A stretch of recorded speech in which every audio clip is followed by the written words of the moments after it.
അനുഷ്ഠാനങ്ങളും അന്വേഷണവും ഇതിനെപ്പറ്റി സ്വാമിജിക്ക് എന്തെങ്കിലും? അനുഷ്ഠാനത്തില് അന്വേഷണം വരില്ല.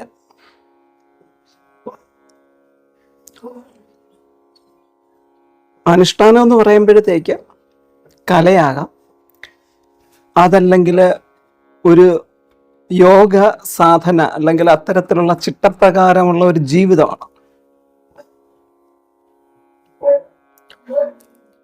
അത് പാരമ്പര്യമായിട്ട് മിക്കവാറും വരുന്നതാണ്. അച്ഛൻ അല്ലെങ്കിൽ അപ്പൂപ്പൻ, അങ്ങനെ അനുഷ്ഠാനങ്ങൾ എങ്ങനെയാണ് വരുന്നത്. അന്വേഷണം എന്ന് പറയുമ്പോഴത്തേക്ക് പലതരത്തിലുള്ള അന്വേഷണമുണ്ട്. അപ്പോൾ ശാസ്ത്രജ്ഞന്മാര് അവര്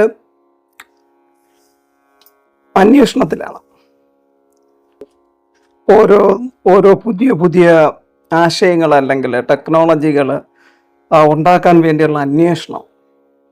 ഇപ്പോൾ ചില ഭക്തര് അന്വേഷണമാണ്, ഈശ്വരനെ അന്വേഷിച്ചുകൊണ്ട് ഉള്ള ഒരു പോക്കാണ്. അനുഷ്ഠാനം എന്ന് പറഞ്ഞാൽ അത് കേവലം ഞാൻ പറയുന്ന രീതിയിൽ മാത്രമല്ല, ഓരോ ആചാര്യന്മാർക്കും അനുഷ്ഠാനങ്ങളെപ്പറ്റി വേറെ വേറെ അഭിപ്രായങ്ങളായിരിക്കും പറയാനുള്ളത്. ഇപ്പോൾ നമ്മളിപ്പോൾ മെഡിറ്റേഷൻ സെൻറ്ററിൽ പഠിപ്പിക്കുന്ന ധ്യാനമുറ അതൊരു അനുഷ്ഠാനമാണ് എന്നാണ് ഞാൻ കരുതുന്നത്. ആ അനുഷ്ഠാനത്തിലൂടെ ഈശ്വരനെ പ്രാപിക്കുക.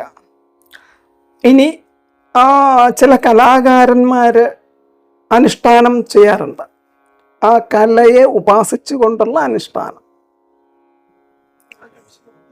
ഇവിടെ യഥാർത്ഥ അനുഷ്ഠാനം എന്ന് പറഞ്ഞാൽ ഈശ്വരനെ പ്രാപിച്ചതിന് ശേഷം ഞാനും ഈശ്വരനും തമ്മിലുള്ള ബന്ധം ചിരകാലമായിട്ട് അല്ലെങ്കിൽ സ്ഥിരമായിട്ട് നിലനിർത്താൻ വേണ്ടിയിട്ട് നാം സ്വയം ചെയ്യുന്ന സാധനയാകാം, മറ്റെന്തെങ്കിലും രീതികളാകാം, വഴികളാകാം. അതിനെ നമുക്ക് അനുഷ്ഠാനം എന്ന് പറയുന്നതിൽ തെറ്റില്ല എന്നാണ് എൻ്റെ അഭിപ്രായം. അപ്പം ലോകത്ത് പല പ്രകാരത്തിലുള്ള അനുഷ്ഠാനങ്ങൾ ഉണ്ട്. യഥാർത്ഥ അനുഷ്ഠാനം ആത്മീയമായിട്ട് ചിന്തിക്കുമ്പോൾ ആത്മാവിന് പരമാത്മാവിൽ ലയിക്കുവാൻ അല്ലെങ്കിൽ ഉൾക്കൊള്ളുവാൻ, അങ്ങനെ പരമാത്മാവുമായിട്ട് നിരന്തര സമ്പർക്കത്തിലിരിക്കുവാനുള്ള വ്യഗ്രത, അതിനുവേണ്ടി ആത്മാവ് പ്രയത്നിക്കുന്ന ഒരു സംവിധാനത്തെ നമുക്ക് അനുഷ്ഠാനം എന്ന് പറയാം. ഈ അനുഷ്ഠാനം ഭക്തിമാർഗത്തിൽ പല രീതിയിലാണ്. ചിലർ ദേവതകളെ പൂജിച്ചുകൊണ്ട് അനുഷ്ഠാനങ്ങൾ ചെയ്യും, ചിലർ അങ്ങനെയല്ല, ആത്മബോധത്തിൽ പരമാത്മാവിനെ നിരന്തരം സ്മരിച്ചുകൊണ്ട് അനുഷ്ഠാനങ്ങൾ ചെയ്യും. അങ്ങനെ പല പ്രകാരത്തിലാണ്. അപ്പോൾ യഥാർത്ഥത്തിൽ അനുഷ്ഠാനം അന്വേഷണം എന്ന് പറയുമ്പോഴത്തേക്ക് അത് യഥാർത്ഥ അന്വേഷണം ഈശ്വര അന്വേഷണമാണ്. അത് പ്രാപ്തമായി കഴിഞ്ഞാൽ അതിനെ നിരന്തരം നിലനിർത്തിക്കൊണ്ടു പോകാൻ വേണ്ടിയിട്ട് നമുക്ക് അനുഷ്ഠാനങ്ങൾ ഉപകരിക്കും. ഇതൊരു സമ്പൂർണമായ വിവരണമല്ല, മരണരഹിതൻ എങ്കിലും അരൂപി, ഇങ്ങനെയൊക്കെയുണ്ട്. അപ്പോൾ അത്തരം ഈശ്വരൻ്റെ മഹത്വ വചനങ്ങൾ എടുത്തിട്ട് നമ്മൾ ഒന്ന് പരീക്ഷിക്കണം. ഞാൻ ആരാധിക്കുന്നത് ദൈവത്തെയാണോ, ദേവതയാണോ? ഇപ്പം ദേവതയെ ആരാധിക്കുന്നത് കുഴപ്പമൊന്നുമില്ല. ഇപ്പം നമ്മളിപ്പോൾ ഒരു വസ്തു വാങ്ങാൻ പോകുമ്പോൾ അത് നിർമ്മിക്കുന്ന സ്ഥലത്ത് നിന്ന് വാങ്ങുമ്പോൾ വില വളരെ കുറവായിരിക്കും, നിർമ്മിക്കുന്ന സ്ഥലത്ത് നിന്ന്. അതുപോലെ നമ്മൾ ഈശ്വരനെ നേരിട്ട് അല്ലെങ്കിൽ ഡയറക്റ്റായിട്ട് നമുക്ക് ഈശ്വരനുമായിട്ട് ആശയവിനിമയം നടത്താനോ സമ്പർക്കത്തിൽ വരാനോ സാധിക്കുമെന്നുണ്ടെങ്കിൽ അത് കൂടുതൽ ശക്തിയുക്തമായിരിക്കും. മറ്റത് ഒരാളിൽ നിന്ന് അടുത്ത ആളിൽ നിന്നും പാസ് ചെയ്ത് വരുമ്പോഴത്തേക്ക് അത് ഞാനതിനൊന്നും പറയുന്നില്ല, അത് ചിന്തിക്കേണ്ട വിഷയമാണ്. സ്വയം ചിന്തിച്ച് നമുക്ക് ഇതൊക്കെ ആർജിക്കാവുന്നതാണ്. നമുക്കതിനുള്ള കഴിവ് ഭഗവാൻ തന്നിട്ടുണ്ട്, ബുദ്ധി തന്നിട്ടുണ്ട്. ചിന്തിച്ച് അങ്ങനെയാണോ ഇങ്ങനെയാണോ എന്ന് സ്വയം ചിന്തിച്ചിട്ട് നമുക്ക് മുന്നോട്ട് പോകാം. ഇപ്പം ദേവി ഉപാസന ഭഗവാന്റെ തന്നെ നമുക്ക് ആരാധനാ സമ്പ്രദായത്തിന് വേണ്ടിയിട്ട് സൃഷ്ടിച്ചിരിക്കുന്ന, അല്ലെങ്കിൽ ഒരു ആചാര്യൻ ഉണ്ടാക്കിയെടുത്തിരിക്കുന്ന രൂപമാണ് ഈ ദേവി. അതിൻ്റെ സത്തയിലേക്ക് പോകുമ്പോഴത്തേക്ക് അത് പരമാത്മാവിൻ്റെ മറ്റൊരു രൂപമാണ്, അല്ലെങ്കിൽ പരമാത്മാവിനെ പൂജിക്കാൻ വേണ്ടിയിട്ട്, ആരാധിക്കാൻ വേണ്ടിയിട്ട് നമുക്കൊരു രൂപം ആവശ്യമായതുകൊണ്ട് പൂർവികർ അങ്ങനെ തന്നിരിക്കുന്നതാണ്. അപ്പം അത് പല രൂപങ്ങളുണ്ട്. അപ്പം നമുക്കിപ്പോൾ എല്ലാവർക്കും എല്ലാം ഇഷ്ടപ്പെട്ടു. ചിലർക്ക് അവിയൽ ഇഷ്ടമല്ല, ചിലർക്ക് പുളിശ്ശേരി ഇഷ്ടമല്ല, അങ്ങനെയാണ്. അപ്പോൾ നമുക്ക് ചോയ്സ് ഉണ്ട്. അഷ്ടദേവതകൾ അല്ലെങ്കിൽ 9, അങ്ങനെ നമുക്ക് ഏത് ഇഷ്ടം അതിനെ ആരാധിക്കുക, അതിനു വേണ്ടിയിട്ട് ചെയ്തിരിക്കുന്ന സംവിധാനം. ഇതൊരു മറ്റൊരു വ്യക്തി പറയുമ്പം വ്യത്യാസം വരും, അങ്ങനെയാണ് എന്ന് വിചാരിച്ച് അദ്ദേഹം പറയണ തെറ്റെന്നില്ല, അല്ലെങ്കിൽ ഞാൻ പറഞ്ഞ തെറ്റെന്നില്ല. കാഴ്ചപ്പാടനുസരിച്ചിട്ട്, വീക്ഷണ കോണനുസരിച്ചിട്ട് ഇത് മാറിക്കൊണ്ടിരിക്കും. അത് അവിടെ നമ്മുടെ യുക്തി, അപ്പോൾ അത് നമ്മുടെ യുക്തി അനുസരിച്ച് കിട്ടിയിരിക്കുന്ന കാര്യങ്ങൾ നമുക്ക് എല്ലാ സ്ഥലത്തും വിളമ്പാൻ പറ്റത്തില്ല. അങ്ങനെ സനാഥധർമ്മം. സനാഥധർമ്മം എന്ന് പറഞ്ഞാൽ, നാഥൻ എന്ന് പറഞ്ഞാൽ സർവ്വതിൻ്റെയും നാഥൻ, സർവ സൃഷ്ടിയുടെയും നാഥൻ, അതായത് സൃഷ്ടികർത്താവ് എന്നുള്ള അർത്ഥമാണ് ഇവിടെ നാഥന് വരുന്നത്. അപ്രകാരം സൃഷ്ടിയുടെ തുടക്കത്തിൽ, പ്രപഞ്ച സൃഷ്ടിയൊക്കെ കഴിഞ്ഞിട്ട് മനുഷ്യ സൃഷ്ടിക്ക് മുമ്പായിട്ട് ഈ സൃഷ്ടികർത്താവ് സ്ഥാപിക്കുന്ന ഒരു ധർമ്മം, അത് സനാഥധർമ്മം. ഈ സനാഥധർമ്മം ഇന്ന് സനാതന ധർമ്മം എന്ന് പറഞ്ഞ് മുന്നോട്ട് പോകും. ഭഗവാനാണ് ഇത് സ്റ്റാർട്ട് ചെയ്യുന്നത്. ഇതിൽ നിന്നും പിന്നീട് അനേകം ധർമ്മങ്ങൾ ഉണ്ടായിട്ടുണ്ട്, പല പല ധർമ്മങ്ങൾ ഇന്നുണ്ടായിട്ടുണ്ട്. മറ്റ് ധർമ്മങ്ങളൊക്കെ ഉണ്ടാക്കിയിരിക്കുന്നത് മനുഷ്യരാൽ തീർത്ത ധർമ്മങ്ങളാണ്. എല്ലാം ഏത് ധർമ്മം എടുത്താലും മനുഷ്യനുണ്ടാക്കിയത്. ഇത് നമ്മുടെ യുക്തി ഉപയോഗിച്ച് ചിന്തിച്ചാൽ മാത്രമേ മനസ്സിലാവൂ. ഈശ്വര അന്വേഷണം നടത്തുമ്പോഴത്തേക്ക് നമ്മൾ സൃഷ്ടിയിലോട്ട് പോകും. എങ്ങനെ സൃഷ്ടി, അല്ലെങ്കിൽ സൃഷ്ടികർത്താവാണ് ആര്? അപ്പോൾ അതിനുള്ള നിർവചനങ്ങളാണ് നമ്മൾ നേരത്തെ പറഞ്ഞത്. ഈശ്വരൻ എന്ന് പറഞ്ഞാൽ ജനനമരണരഹിതനാണ്, ജ്യോതിർസ്വരൂപനാണ്, ജനനമരണ ചക്രത്തിൽ നമ്മളൊക്കെ ശരീരം എടുക്കാത്ത ആളാണ്. അതായത് ദൈവം മരിച്ചു കഴിഞ്ഞാൽ പിന്നെ ഒന്നുമില്ലല്ലോ. പിന്നെ നമ്മൾ പഠിച്ചിട്ടുണ്ടാവും, അക്രമിയുടെ ആയുധമേറ്റ് മരിക്കുന്ന ആളിന് മോക്ഷപ്രാപ്തി ലഭിക്കില്ല. അക്രമിയുടെ ആയുധമേറ്റ് മരിക്കുന്ന വ്യക്തി, അത് സന്യാസി ആയിക്കോട്ടെ, ആചാര്യ ആരായിരുന്നാലും മോക്ഷപ്രാപ്തി ലഭിക്കില്ല, പുനർജനിക്കേണ്ടി വരും. നമ്മുടെ ഈ സ്പിരിച്വാലിറ്റിയിൽ നമ്മുടെ എല്ലാം ലക്ഷ്യം എന്ന് പറഞ്ഞാൽ ജനനമരണ ചക്രത്തിൽ നിന്നും മുക്തനാവുക, പരമാത്മാവിൽ ലയിക്കുക എന്ന് നമ്മൾ പറയും. അത് നമുക്ക് ഇച്ചിരി മാറ്റിവെക്കാം. ലയിക്കുക, അല്ലെങ്കിൽ ഭഗവാന്റെ കാലിൽ ധൂളിയാവുക, ഇങ്ങനെയൊക്കെ പല ആഗ്രഹങ്ങളിലൂടെയാണ് പ്രത്യേകിച്ച് സന്യാസിമാർ ചെയ്തു വരുന്നത്, സാധനകൾ ചെയ്തു വരുന്നത്. അപ്പം നമ്മൾ ഈ സനാതന ധർമ്മം എന്ന് പറയുമ്പോഴത്തേക്ക് ആര് സ്ഥാപിച്ചു, എന്ത് സ്ഥാപിച്ചു എന്ന് നമ്മൾ സ്വയം ചിന്തിച്ചാൽ നമുക്ക് മനസ്സിലാക്കാൻ പറ്റും. അപ്പോൾ ഭഗവാൻ അങ്ങനെ ഒരു കോൺസെപ്റ്റ്, അല്ലെങ്കിൽ അങ്ങനെ ഒരാളുണ്ടെങ്കിൽ അദ്ദേഹം എവിടെയായിരിക്കും ഇരിക്കുക? അപ്പോൾ നമുക്ക് മനസ്സിലാക്കാൻ പറ്റും. കോടാനുകോടി അണ്ടങ്ങളുണ്ട്, അതിൽ ഒരണ്ടത്തിൽ എത്രയെങ്കിലും സൂര്യന്മാർ വരും. അപ്രകാരം ഉള്ള ഒരു സൂര്യനിലെ ഗ്രഹത്തിലാണ്, ആ ഒരു സൗരയൂഥത്തിലാണ് നമ്മൾ വസിക്കുന്ന ഭൂമി. അതുപോലെ കോടാനുകോടി നക്ഷത്രങ്ങളും അണ്ടങ്ങളുണ്ട്. അണ്ടകടാഹം എന്നൊക്കെ പറയുന്നില്ലേ, അതുപോലെ. അപ്പോൾ നമ്മൾ ഇന്നത്തെ സമൂഹം എല്ലാം സയൻസിനെ ഡിപ്പെൻഡ് ചെയ്ത് തെളിവിൻ്റെ അടിസ്ഥാനത്തിൽ എല്ലാം വിശ്വസിക്കുന്നുള്ളൂ. ഒരു പക്ഷെ നമ്മുടെ ആചാര്യന്മാർ കണ്ടുപിടിച്ചിരിക്കുന്ന ഇത്തരം കാര്യങ്ങളുടെ അരികിലേക്ക്, അല്ലെങ്കിൽ അത്രയും ദൂരത്തിൽ സയൻസ് എത്തിയിട്ടില്ല എന്നുള്ളതാണ് സത്യം. അപ്പോൾ ഇത് അനുഭവിച്ചറിയേണ്ട കാര്യമാണ്. നമ്മളീ പറയുന്ന എന്തും ആകട്ടെ, സ്പിരിച്വാലിറ്റിയുള്ള എല്ലാം നമ്മൾ അനുഭവിച്ചറിയുന്നതാണ്. ഇപ്പം ഇന്ന് നമ്മൾ കണ്ടുപിടിച്ചിരിക്കുന്ന ഏറ്റവും വേഗത എന്ന് പറഞ്ഞാൽ പ്രകാശകിരണം സഞ്ചരിക്കുന്ന വേഗത്തിനാണ് ഇപ്പോഴേറ്റവും വേഗതയേറിയത്, പ്രകാശത്തിനാണ്. എന്നാൽ അതിനേക്കാളും വേഗതയുള്ള ഒരു വിശ്വാസമാണ് സങ്കല്പം, മനസ്സിൻ്റെ മനോവേഗം എന്ന് പറയും. 1,00,000 പ്രകാശവർഷം എന്ന് പറഞ്ഞാൽ 1 സെക്കൻഡ് മനോവേഗമാണ്. പ്രകാശം 1,00,000 വർഷം സഞ്ചരിക്കുന്ന ദൂരം 1 സെക്കൻഡ് കൊണ്ട് മനസ്സിന് സഞ്ചരിക്കാൻ പറ്റും.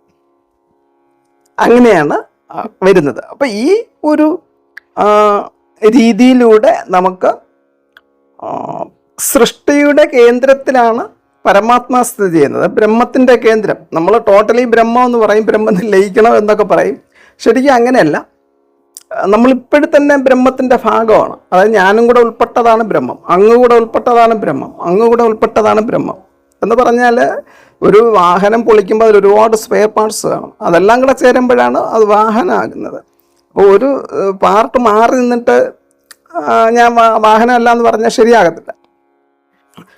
അതുപോലെ നമ്മൾക്ക് ബ്രഹ്മത്തിൻ്റെ ഭാഗമാണ്. പക്ഷെ ബ്രഹ്മത്തിൻ്റെ കേന്ദ്രത്തിൽ ഈ സർവ്വ അണ്ടങ്ങളെ ഇപ്പോൾ ഭൂമിയൊക്കെ സഞ്ചരിച്ചു കൊണ്ടിരിക്കുന്നു. അപ്പോൾ ഇതിനൊക്കെ സഞ്ചരിക്കാനൊരു ഊർജം വേണം. ഇപ്പോൾ പറയുന്നുണ്ട് പൊട്ടിത്തെറിയിലൂടെ, അല്ലെങ്കിൽ സൃഷ്ടി രഹസ്യമൊക്കെ സയൻസിൽ പറയുന്നുണ്ട്, ഒരു വലിയ സ്ഫോടനത്തിലൂടെ ആ സ്ഫോടനത്തിലുണ്ടായ ഫോഴ്സിലൂടെയാണ് ഇതൊക്കെ സഞ്ചരിക്കുന്നത് എന്നാണ് പറയുന്നത്. പക്ഷെ ഇതിനെയൊക്കെ നിയന്ത്രിക്കാനും അതിനൊക്കെ ശക്തി പകരാനും ഉള്ള ഒരു സോഴ്സാണ് പരമാത്മ. അതിനെയാണ് നമ്മൾ ദൈവം എന്ന് പറയുന്നത്. ജനനമരണരഹിതനാണ്, നമ്മുടെ നഗ്ന നേത്രം കൊണ്ട് കാണാത്തതാണ്, സൂക്ഷ്മാതി സൂക്ഷ്മമാണ്. അങ്ങനെ ഒരുപാട് നിർവചനങ്ങൾ ഭഗവാന് ഉണ്ട്. ആ ഭഗവാനാൽ നിയന്ത്രിതമായിരിക്കുന്ന ഒരു സംവിധാനത്തിലൂടെയാണ് നമ്മൾ കടന്നു പോകുന്നത്. ആ ഭഗവാനാണ് സനാഥധർമ്മം സ്ഥാപിച്ചിരിക്കുന്നത്. നാഥനാൽ സ്ഥാപിതമായതുകൊണ്ട് സനാഥധർമ്മം എന്ന് പറയുന്നു. അതുകൊണ്ടാണ് ഇതിനെ അവിനാശി എന്ന് പറയുന്നത്. കാരണം മനുഷ്യൻ ഉണ്ടാക്കുന്ന സാധനങ്ങളൊക്കെ ഇല്ലാണ്ടാകും, പക്ഷേ ഈ സനാഥധർമ്മം ഒരിക്കലും നശിക്കാത്തതാണ്. കാരണം ഒരിക്കലും നശിക്കാത്തവനായ പരമാത്മാവിനാൽ സ്ഥാപിതമായ ധർമ്മം ആയതുകൊണ്ടാണ് ഇതൊരിക്കലും നശിക്കത്തില്ല. അഥവാ എന്തെങ്കിലും കുഴപ്പം വന്നാൽ ഈ ധർമ്മത്തിന് നാശം സംഭവിക്കുന്നത് പോലെ തോന്നുമ്പോഴത്തേക്ക് കൃത്യമായിട്ട് അതിനെ ഉദ്ധരിക്കാനായിട്ടുള്ള ആൾക്കാരെ, കഴിവുള്ള ആൾക്കാരെ ഇങ്ങോട്ട് വിട്ടിട്ട് അതിനെ ഉദ്ധരിക്കുന്നത് കാണാൻ പറ്റും. അത് നമ്മളിപ്പോൾ ചിന്തിച്ചാൽ തന്നെ നമുക്ക് അറിയാൻ പറ്റും. അതുകൊണ്ടാണ് ഈ ധർമ്മത്തിന് സനാഥധർമ്മം എന്ന് പറയുന്നത്. നമ്മൾ നേരത്തെ പറഞ്ഞു, ജനന മരണരഹിതനാണ് ശിവൻ അഥവാ പരമാത്മാവ്. ഈ പരമാത്മാവിന് ജനന മരണ ചക്രത്തിൽ വരാത്തത് കൊണ്ടാണ് അദ്ദേഹത്തെ സദാശിവൻ എന്ന് പറയുന്നത്. അതായത് സദാ പ്രകാശരൂപിയായിരിക്കുന്ന ആള്, അഥവാ സദാ ആത്മരൂപിയായിരിക്കുന്ന ആള്. നമ്മൾ ആത്മാക്കളാണ്. ആത്മാക്കള് അനവധിയുണ്ട്, പരമാത്മാവ് ഒന്നേ ഉള്ളൂ. അപ്പോൾ ഈ പരമാത്മാവ് സദാ ഏകരസ സ്ഥിതിയിൽ ഇരിക്കുന്നത് കൊണ്ടാണ് സദാശിവൻ എന്ന് പറയുന്നത്. ശങ്കരൻ എന്ന് പറയുന്നത് വിനാശത്തിന്റെ മൂർത്തിയായ ബ്രഹ്മ വിഷ്ണു ശങ്കർ. ഈ അതില് ത്രിമൂർത്തികളിൽ വിനാശത്തിന്റെ മൂർത്തിയെയാണ് ശങ്കർ എന്ന് പറയുന്നത്. ഇത്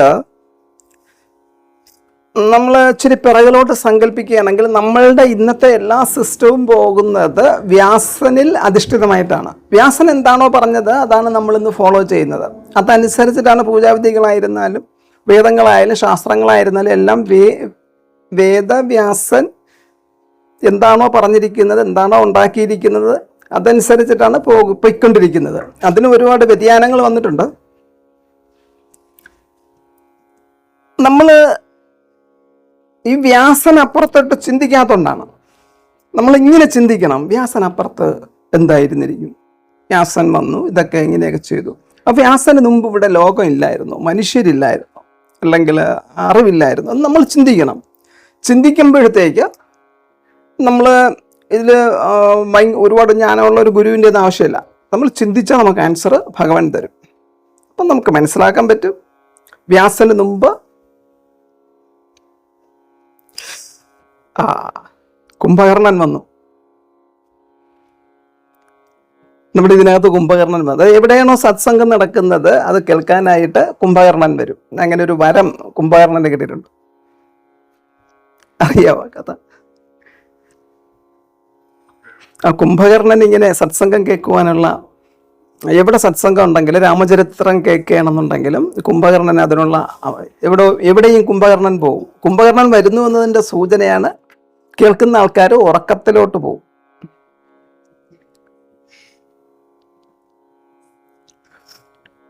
അപ്പൊ ഏത് സത്സംഗം വേണമെങ്കിലും എടുത്തു നോക്കൂ, നമുക്ക് ഉറക്കം വരുന്നു അർത്ഥം കുംഭകർണൻ സത്സംഗം കേൾക്കാൻ വന്നു എന്നാണ്. സോറി,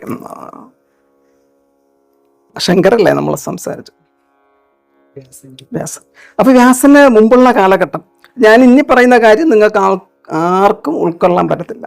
ഞാനിത് എന്തുകൊണ്ട് പറയുന്നു എന്ന് ചോദിച്ചിരുന്നല്ലോ, എനിക്ക് സ്വയം അനുഭവമുള്ള കാര്യങ്ങൾ മാത്രമേ ഞാൻ പറയാറുള്ളൂ. ഞാൻ അറിയാം, നമ്മൾ ഗുരുജിക്കൊക്കെ അറിയാം, ഞാൻ സപ്ത കൈലാസയാണ്, പഞ്ചകൈലാസങ്ങളെല്ലാം പോയി ഭഗവാന്റെ വാസസ്ഥലങ്ങളെല്ലാം പോയി കണ്ട ആളാണ്. ശരിക്കും ഇങ്ങനെ ഈ ശിവശങ്കരൻ എന്ന് പറയുന്ന ആൾ, നമ്മൾ പറഞ്ഞ ഈ കഴുത്തിൽ അങ്ങനെ ഒരാൾ ജനിച്ചിട്ടോ ജീവിച്ചിട്ടോ ഇല്ല.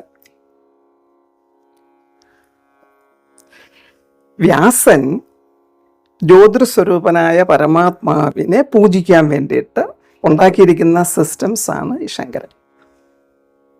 ചന്ദ്രൻ നമ്മൾ ചിന്തിച്ചാൽ മതി. നമ്മളിപ്പോൾ ചന്ദ്രനെ കാണുന്നുണ്ട്. അപ്പോൾ ശങ്കരൻ്റെ ശിവഭഗവാന്റെ തലയിലെ കിരീടമാണ് ചന്ദ്രൻ. ചന്ദ്രൻ ഭൂമിയെ പ്രദക്ഷിണം ചെയ്യുന്നു. അങ്ങനെയാണെങ്കിൽ ഈ ശിവൻ എന്തൊക്കെ കഷ്ടപ്പാടാണ്. തലയിൽ ഗംഗ ഇരിക്കുന്നു. അപ്പോൾ അതൊക്കെ നമ്മൾ ചിന്തിക്കേണ്ടതാണ്. അപ്പോൾ അങ്ങനെ ഒരു സാങ്കല്പിക ദേവതയാണ്. അതിന് നമ്മൾ സൂക്ഷ്മ ദേവത എന്ന് പറയും. ബ്രഹ്മ, വിഷ്ണു, ശങ്കർ, ഇത് മൂന്നും സൂക്ഷ്മ ദേവതകളാണ്, അല്ലെങ്കിൽ വ്യാസൻ സൃഷ്ടിച്ചിരിക്കുന്ന ദേവതകളാണ്. വ്യാസന് മുമ്പ് ഇതില്ലായിരുന്നു. പരമാത്മാവിനെ ആയിരുന്നു പൂജിച്ചു വന്നിരുന്നത്. വ്യാസൻ ഭക്തിപ്രസ്ഥാനത്തിന് വേണ്ടിയിട്ട് തുടങ്ങി വെച്ച കാര്യങ്ങളാണ് ബ്രഹ്മ, വിഷ്ണു, ശങ്കർ. അതിനെ ഡിപ്പെൻഡ് ചെയ്തിട്ടുള്ള ഇങ്ങനെയുള്ള കാര്യങ്ങൾ. മാത്രമല്ല ഈ വ്യാസന് മുമ്പ് 5 വേദങ്ങളായിരുന്നു. ഇപ്പം നമുക്ക് 4 വേദങ്ങൾ അറിയാം. അല്ലാത്ത ഒരു വേദം എന്ന് പറയുന്നത് പ്രണവവേദമാണ്. പ്രണവവേദം, അതിലെ ശ്ലോകമാണ് ഓം ഭൂർഭുവസ്വഃ തത്സവിതുർവരേണ്യം ഭർഗോ ദേവസ്യ ധീമഹി ധിയോ യോ ന പ്രചോദയാത്. ഈ ശ്ലോകം വരുന്നത്, ഗായത്രി മന്ത്രം വരുന്നത് പ്രണവവേദത്തിലെ വരികളാണ്. ഈ വ്യാസൻ ആ ഒരു വേദത്തെ നശിപ്പിച്ചു കളഞ്ഞു, കട്ട് ചെയ്ത് കളഞ്ഞു. 4 വേദമാക്കി. 5 വേദം ഉണ്ടായിരുന്നതിന് 4 ആക്കി മാറ്റി. അപ്പോൾ എന്തിനെന്ന് ചോദിച്ചിരുന്നാൽ, വ്യാസന് മുമ്പ് വരെ ഉണ്ടായിരുന്ന, അറിയാം വ്യാസന്റെ ജനനം നമ്മൾ മനസ്സിലാക്കണം. അപ്പോൾ അതിനു മുമ്പ് വരെ വളരെ ശ്രേഷ്ഠമായിട്ട് വന്നിരുന്ന കാര്യങ്ങൾ അവതാളത്തിലായി, നിയമലംഘനം നടത്തപ്പെട്ടു. അത് കാരണം പിന്നീട് വരുന്ന ജനസമൂഹത്തിന് വേണ്ടിയിട്ടാണ് ഭക്തിപ്രസ്ഥാനം തുടങ്ങുന്നതും ഇന്ന് നമ്മൾ കാണുന്ന രീതിയിലേക്ക് അത് എത്തിച്ചേർന്നത്. അപ്പോൾ ഈ ശങ്കർ അങ്ങ് ചോദിച്ച ചോദ്യമാണ്. ഈ ശങ്കർ എന്ന് പറയുന്ന അദ്ദേഹം ജനന മരണ ചക്രത്തിൽ വന്ന ആളല്ല, സാങ്കല്പിക ദേവതയാണ്. വ്യാസൻ സൃഷ്ടിച്ചതാണ് ഭക്തിപ്രസ്ഥാനത്തെ മുന്നോട്ട് കൊണ്ടുപോകാൻ വേണ്ടിയിട്ട്. എന്താണ് തെളിവ് എന്ന് ചോദിച്ചാൽ, ആകാശഗംഗ എന്ന് പറയും. ആകാശഗംഗ ശിവലിംഗ പർവ്വതത്തിൽ പതിക്കുന്നു. ഹിമാചൽ പ്രദേശിലാണ് ശിവലിംഗ പർവ്വതം. ആകാശഗംഗ ശിവലിംഗ പർവ്വതത്തിൽ പതിച്ചിട്ട് അവിടെ നിന്ന് ഗോമുഖിലൂടെ ഗംഗയായിട്ട് ഒഴുകി. ഈ കോൺസെപ്റ്റ് ഭൗതികമായ രീതിയിൽ കൊണ്ടുവന്നിട്ടാണ് ഇന്നത്തെ ഈ സംവിധാനം. 5 കൈലാസങ്ങൾ സൃഷ്ടിച്ച്, 5 കൂടുതലുണ്ട്, കൈലാസങ്ങൾ സൃഷ്ടിച്ച് അവരുടെ വാസസ്ഥാനങ്ങളാക്കി മാറ്റിയിട്ട് ചരിത്രം, കഥകൾ എഴുതിയിട്ട് ആ കഥ നമ്മൾ സത്യമെന്ന് ധരിച്ചിട്ട് മുന്നോട്ട് പോകുന്നു.